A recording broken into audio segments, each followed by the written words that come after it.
I went to Japan to get away from all my life stress in America, but that trip proved to be one that I will never forget.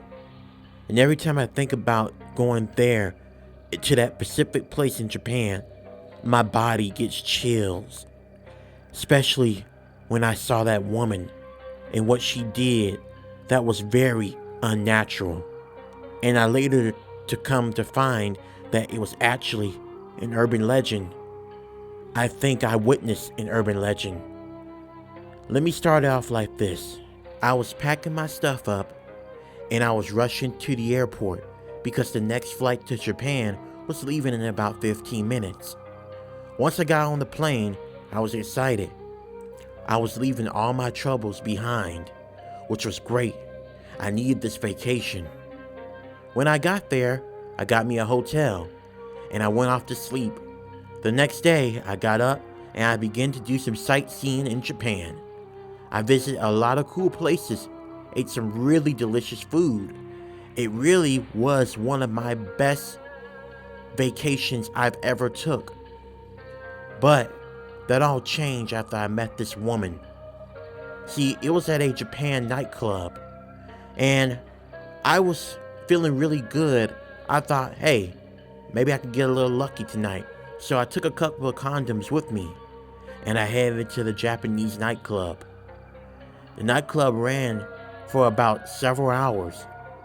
There, I met a woman, a really beautiful Japanese woman. She was so pretty. At the same time, she was very sexy. I couldn't really keep my eyes off of her.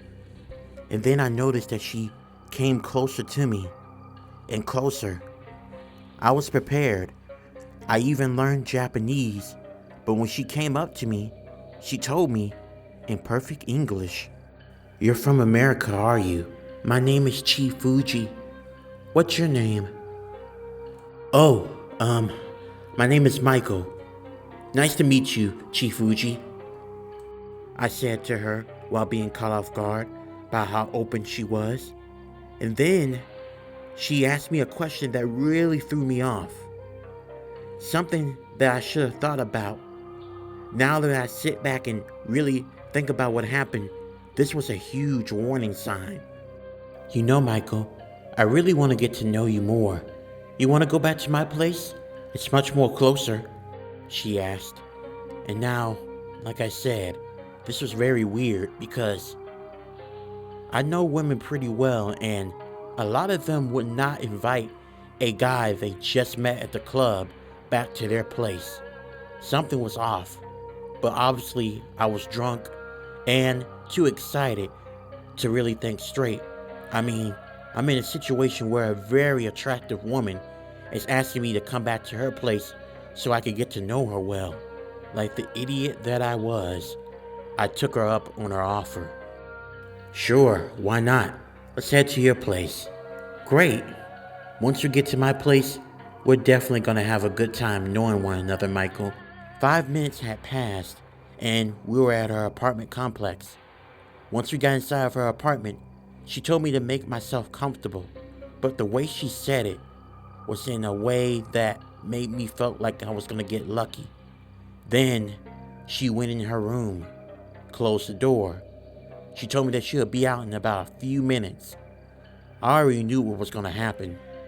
Trust me, I've had plenty of times and nights like this before. I got super excited. I was very, very excited. I was over the moon. I can't believe I got this lucky, this soon. But then all that excitement drained as I began to hear some hissing sounds. It sounded like snakes, multiple snakes. The hissing grew louder. It felt like it was all around me. It felt like it was getting into my ears, the sound of the hissing. I didn't know where it was coming from. I looked around and I didn't see anything that indicated a snake.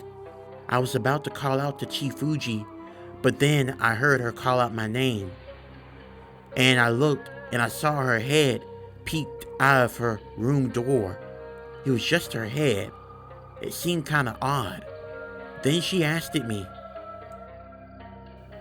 Come in, Michael. Come into my room so I can show you a very good time. After she asked me to come into her room, the hissing stopped.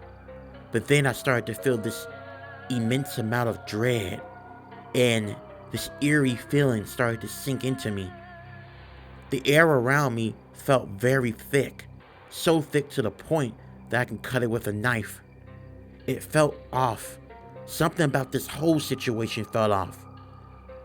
I suddenly lost interest in the woman, and I felt like something was telling me to get out of her place immediately. So I came up with an excuse to leave.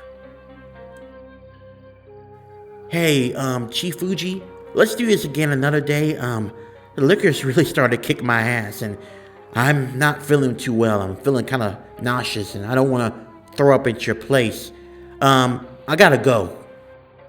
Wait, Michael, you can't go. Not until I devour your head. As soon as she said that, I turned around, and my heart almost came out of my mouth. There was this huge sinking feeling. My blood ran ice cold.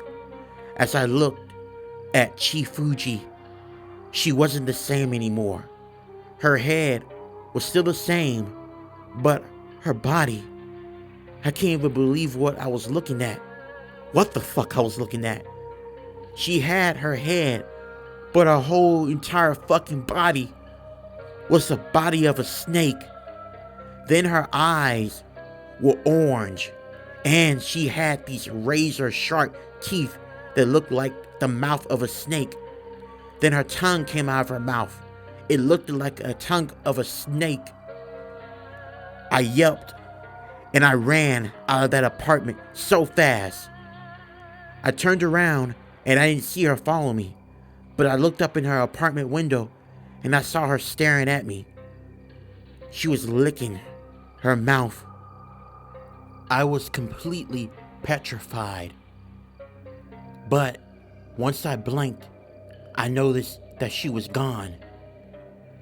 I turned around and I decided to make a run for it, just in case she was trying to follow me. But the minute I turned around, she was right there, right in front of me. And she told me in her now creepy, demonic, hissing voice, "Don't think about running, because I will surely catch up to you so fast. It's over.